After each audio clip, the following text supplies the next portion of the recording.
Hello, you are listening to the Mets in the UK podcast, your home for Mets content in the UK.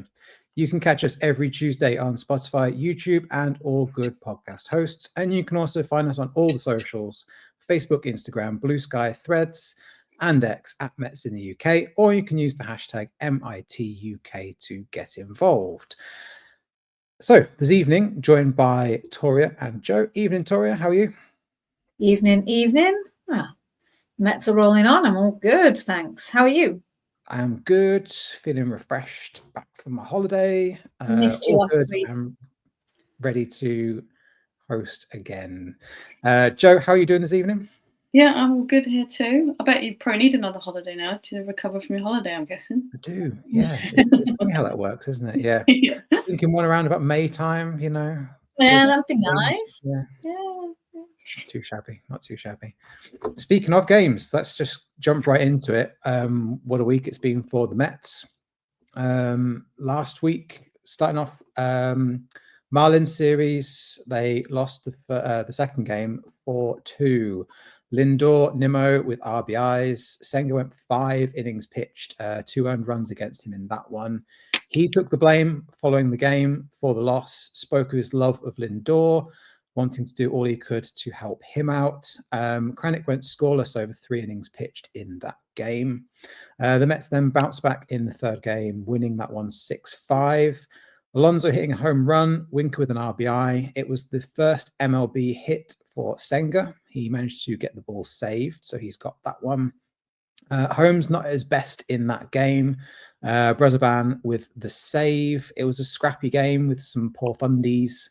Those Keith Hernandez fans out there, not the best of watches. Mets then played the Blue Jays. First game, winning that one 5-0. Alonso with another home run. Marte, Nimmo, and Soto with the RBIs. Solid pitching outing from the Mets there. Then played the second game against the Blue Jays, winning that one 3-2. Siri with the walk-off from a Lindor sac fly. Winker hit 2 triples and a double. 2-run RBI for him. Canning was okay, had a decent-ish outing for him. Diaz came in, a bit shaky to start off with, but soon shut things down. And then in the UK-friendly game on the Sunday, Mets beat the Blue Jays 2-1 to sweep the series. Alonso and Nimmo with the RBIs. Peterson went out of the game with what looked like an injury, but seemingly he just had stomach problems. He is okay and all fine there. Bullpen was impressive in that game when they needed to step in. And then last night, playing the Marlins at home, winning that one 2-0. Lindor with his 1,500th hit in baseball. Soto, Taylor, RBIs, getting the Mets the win. Senga pitched to Senga in the first time that happened. He pitched well through 5. The Mets are now unbeaten in 5 games, best record in MLB at the time of recording. Joe, have you been watching any Mets games? What are your thoughts? I've been dipping in and out. I do love when you say about Diaz being a bit shaky to begin with. It wouldn't be Diaz if he didn't scare us to death for a bit, would it? But he's getting through it, so that's a cool thing. But yeah, polar bear power. Pete's on fire, isn't he? Absolutely smashing it, which is cool. And the other thing I was going to mention, I don't want to blow my own trumpet, but I think I was quite positive in my predictions last week, and at the moment they're looking pretty good. So we'll see what happens tonight, because I could be the new oracle if we win tonight. Just saying. True story. Yeah. Yeah. We'll see. But yeah, that Peterson thing was weird. But you're right. I think he was just feeling sick, wasn't he? Yeah, it's not really sort of come out as to what it is. A few people sort of speculating might have just needed to go to the toilet, but sometimes when nature calls. He said he had like blurred vision and stuff as well, so he really needed to go. Yeah, maybe he ate something funny. Who knows? The main thing is he's okay and he's not injured. That's the main thing we're taking from that one. Kranick and Brazoban are looking good though. Nice little Brucey bonuses there. Surprises. Doing all right. Yeah, absolutely. Kranick's carried on his fine spring training form. Has been really good by all accounts. But then so has the rest of the bullpen, with the exception of Danny Young. Although he did have a scoreless inning last night, he's not been great, but the rest of them have all been absolutely fantastic. Cannot fault them in the slightest. T, you've been watching a lot of Mets baseball, as is always the case. What are your thoughts on the week? Yeah, I mean, I think there's a few things, my takeaways from the week. So, firstly, we've been getting hits. We've not been scoring runs, leaving runners in scoring position. We all know how much I love that. Has continued to be a big problem. We can't pretend that it's not happening. However, we're very fortunate that our pitching staff, that everyone was absolutely, melting about at the start of the year because it was going to fall apart, has been outstanding. So we've been really fortunate that the pitching has kept us in games. However, on the flip side of that, we've also had meltdowns where we've been behind. And I mean, I cannot say often enough, to the last out, people. To the last out. You've got a tattoo of that, because if not, you need one. I actually ought to, shouldn't I? Should. It's literally, I live by it, right? And I not just in baseball, but I use it across, everything. It's just, you have to get the 27 outs until it's out. You've still got a chance. That's why I love this game so much. And we all know that this team has always been gritty. I've said before, that's why I fell in love with them however many silly number of years ago. It's not a new thing for this team. So I will always believe in them. So we've had some really tight games. We've had some great performances. I mean, believe it or not, Soto isn't on form yet. The guy has reached base in every single game. He's had a hit. Like, well, you wait until he finds his power. Like, come on. You're right. Pete's been solid.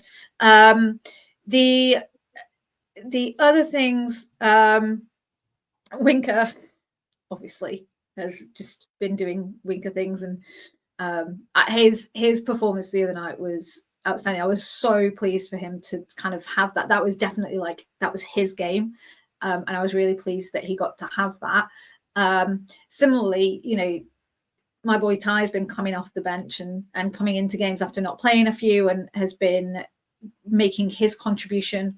Last night, for me, the genius moment was bringing in Jose S to pinch run, because otherwise that run wasn't coming home. That kind of extra insurance run that we absolutely needed.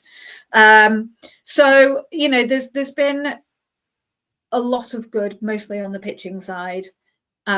We are doing amazing. Like I said, the bullpen's ERA is incredible. The pitching staff, full stop, is incredible. Our streak at the moment is incredible. And this is with us leaving runners stranded frequently, not hitting all that many home runs, not having our strongest starting rotation. Like, it's good, people. Let's enjoy it. Let's be happy. So yeah, I'm very pleased with how this week's gone. It couldn't have gone much better, really. One more thing I have to note is home opening night, and I guess it can kind of slip in the news a little bit, but it's a totally random thing. I have to mention there was a picture, Victoria, and I'm going to probably get this completely wrong, Edel, Edel on Twitter, X, whatever, was wearing the best homemade cardigan ever. I'll have to tweet it from our account later, because it was just the cutest thing. Like, if I had one, I would absolutely live in it. That was like my biggest takeaway from home opener, was this cardigan that had been worn. It's the cutest thing, and I absolutely need one. But yeah, that was one of the highlights of my week, seeing that. There you go. Yeah, it's definitely been wrap-up weather in New York by all accounts of things. Tonight's game has been moved forward because of the cold weather. Our Tracers braving the cold to go and watch the Mets at the slightly earlier time, probably just around about the time we'll finish the show. So that will come in next week's episode. Yeah, actually, I just want to touch on what you said there, T, about the offense of the Mets at the moment. You know, it's important to remember that we're not there yet, and slow starts and all that, it doesn't really matter that we're not there yet. But the fact that we're winning games and we're not there, that's the impressive thing, is that they're grinding out results that bad teams lose, good teams win. And I think that scrappy game against the Marlins, the one that was 6-5, was testament to that, you know, they've still got the same guts and fight that they had last year. Nothing's really, you know, we've not got Iglesias, fair enough, but the core of that team is still there, and they are still the same Mets that were there last year. So I think you're right. Once these bats do get going, it's definitely going to be impressive. It's going to be exciting. And we all know it. Baseball's streaky, so the pitching's going to have a dip. The whole team's going to have a dip. They're not going to carry on this winning streak forever. You know, it's going to happen. It's 162 games. It's a long season. Joe's like, is it not? No, it's going forever. Lindor's hitting already now. It's going on forever. Yeah. But you know what I mean? Like, it's Yeah. It's inevitable. It's going to happen. It's up and down throughout the season. It's nothing to worry about. You know, if the bats were cold like they are, and it's end of September, yeah, I'd probably be a bit more concerned. But in April, when New York is absolutely freezing, Exactly. I'm not worried. And we thought last year's start was bad, but it could be worse. We could be the Braves. Exactly that. Exactly that. One of the other things. Oh, sorry, go on. I was going to say, I'm just not going to throw shade at the Braves, because Just in case. that will come round and bite us. No, it'll be So fine. Absolutely. No, it'll be fun. Absolutely. The other thing I was going to mention about our start, and it is, you know, I'm going to caveat this with, it's very early days, but of the 10 games we've played, 7 of them have been against teams that were above 500 when we've played them. Tom, I showed you this earlier. Joe, do you want to have a guess at what our record is against above 500 teams in those 7 games? No, I can't guess. Yeah. Under pressure. Go on, tell me. 6-1. Okay. 6-1. The best in baseball. Yeah, So I'll take that. it's not. It is early, so obviously it's easier for teams to be above 500. But actually, you know, there's always half that are going to be under. So for us to have gotten these results against those teams, people may argue and say, well, yeah, but the Marlins were above 500. Yeah, they were above 500 because they were form, weren't they? Exactly. So that in itself is really encouraging as well. And the fact that, you know, 7 of our first 10 games have been in that scenario also shows that we're getting through some of that meat early on as well. So that's good. Solid foundations. That's how I like to think of it. Exactly. So moving on to the news on that front, Juan Soto is the 5th Met to start a season with a hit and a walk in 4 straight games. Ricky Henderson holds the record with 5 straight in 1999. In other news, Tim Healy reporting that Sean Manaea is still having oblique trouble. Got a PRP shot, Carlos Mendoza said.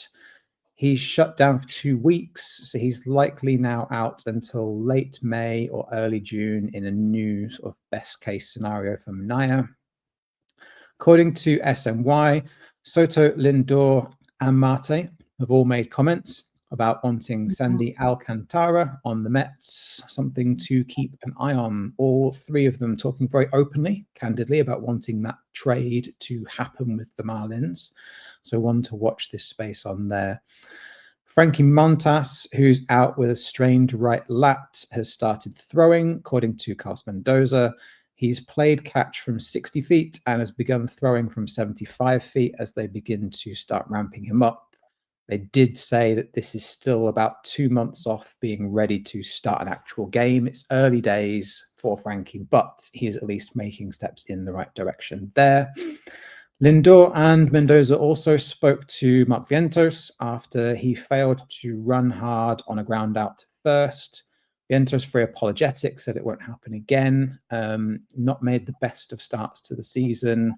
Second season syndrome kicking in like it did for Alvarez, I think a little bit with Vientos there. Mets have made a couple of signings, adding to their depth. They signed first baseman John Singleton and infielder Nico Goodrum to minor league deals. They've gone straight to Syracuse AAA. it's depth pieces, insurance, nothing to read into there. Just, you know, stocking the farm, as it were. Alvarez caught a Senga bullpen session before the home opener, according to Mendy.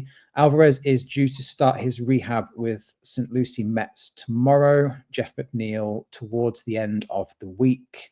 Speaking of Jeff McNeil, with his oblique injury, he's traveling to Florida today, which is his birthday, much to CJ's delight. Posted many times about him today on his Mets Belgium account. McNeil is ramping up his rehab, something he couldn't do in New York due to the poor weather, so he's gone down to Port St. Lucie, where there's a bit more warmth. The goal is still very much for him to return before the end of April, if not sooner, according to Anthony DiComo. David Stearns did a presser yesterday, which was quite interesting, talking about Dedniel Nunez, saying he's looking good in his recovery, but Mets are not looking to rush him back. They want him to be fully ready and good to go before anything further happens there. Also in the same presser, it was quite interesting. He was talking about the Beatty and Acuna situation. A lot of praise for Brett Beatty at second base, saying that the Mets are very impressed with how he's been doing. But he did say that both players are not impressing him on the offensive front, which I thought was a very interesting comment to make. Kind of shows maybe which way he's leaning. Cunha likely to go down to AAA of the two, if you're to read into those comments there. Mets, as we mentioned, have an outstanding pitching staff. They've got a 1.72 ERA from the first 10 games. It's the best in MLB. The Mets have only allowed 22 runs over the first 10 games of the season. That's the fewest runs the club has allowed over their first 10 games of any season in franchise history, which is really impressive. Credit to the pitching lab and all of the staff there for their great work. And then last but certainly not least, congratulations to the Alonsos, Pete and Haley, who are expecting their first child later this year. Clearly, Pete had a very busy off season. So that's all of the news from the last week in the world of the Mets. Joe, any thoughts? What did I have to think about? I was thinking about the big squirrel-shaped shadow that appears to be looming over Beatty and Acuna, because they are, like you say, they're struggling, aren't they? Like they're kind of in their comfort zone when they're kind of fielding, but when it comes to the batting, they're looking a bit under pressure. And I feel bad because even your going out of the room's not helped Brett so far, has it, Tim? So it's not looking good for him. I left the room. It did nothing. So the curse has been lifted. I can now watch Brett Beatty at bats. I was convinced that was going to work, honestly. No. Absolutely convinced. But yeah, that's the thing that's bugging me at the moment. I just want one of them to like kind of just snatch the chance before. I want Jeff to come back, obviously, but I feel like they're under pressure, and at the moment they're not dealing with it very well. Yeah, I think you can throw Mark Vientos into that mix as well. You know, yeah, definitely. He's very much struggling at the moment with pressure, and you know, I think he's another one that we'd all like to snap out of it as soon as possible. He's nearly there. He's had some good hits, made good contact, hasn't he? Someone snagged it or caught it, and he's just like want one of those to go full for him, and then he'll be on his way. Yeah, and defensively, he's still looking good. He's looking okay. It's just it's not quite there. No. He's almost what Lindor was this time last year, where he's a very slow start, and I'm just waiting for it to happen, as you say, with a bit of luck going his way, a bit of wind in the right direction. Mm-hmm. Watch him now hit a home run or get an RBI tonight. Now, let's hope so. That'd be great. So. T, what about you? What are your thoughts on the news? Yeah, so we've talked about how incredible the pitching has been. Long may it continue is all we can say there. And you mentioned there's a lot of credit that's got to go to Hefner and the lab there, and it says a lot that we're grinding out these results and shutouts without Sean Manaea and Frankie Montas. So we're doing great. The other thing is Torrens as well, with that contusion that seems to be keeping him out for a few days, which is a little concerning because ordinarily something that is seemingly, something minor, you wouldn't expect to keep him out so long. So although Senga is holding down the fort, we're just perhaps missing a little of the offense from Toria. So if when we were talking about the competition for the backup to the backup, when Alvey went down, we were saying how it's only going to be a handful of games, and obviously we've seen that is perhaps a few more than we might have expected. So let's hope that Torenz is back soon. It's great news about Jeff. Like you said, Joe, I think both Beatty and Acuna will be feeling it a little bit. I don't think we absolutely need Vientos to kind of get going a little bit. He showed signs of that last night, got a few hits, but he's safe. He's not going to have to worry about anything there. It's not, they're not going to put Beatty at the base over him. So I think it's those two that will be feeling a little heat, I suspect. But if that spurs them on to performance, then I'm all for it. But it's good to see that Jeff's getting back. On the subject of birthdays, it is also a friend of Mets in the UK, Anthony Furia's birthday today. So happy birthday to him. No doubt he'll be around the ballpark tonight. So anyone who happens to catch this that's not going to catch it before the game, but if you see Anthony knocking around, then wish him a happy birthday.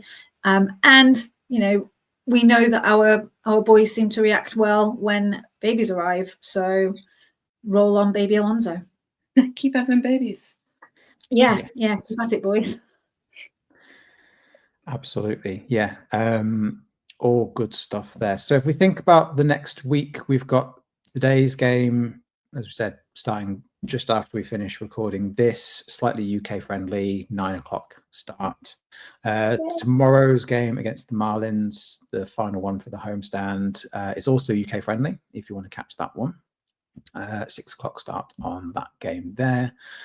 Then the Mets have got 3 games away in Sacramento at the minor league ballpark for the Athletics, formerly of Oakland fame. 3 games there. Fortunately, only one of them is at crazy stupid West Coast time. The other 2 are on Saturday, Sunday at UK friendly times, 9 o'clock starts. Still good that we can catch those. And then there's one of the Twins series, which is also away, which we will be able to see before next week's show. Next week's show will be halfway through that series. So in total, we've got 6 games coming up. 2 against the Marlins, 3 against the Athletics, 1 against the Twins.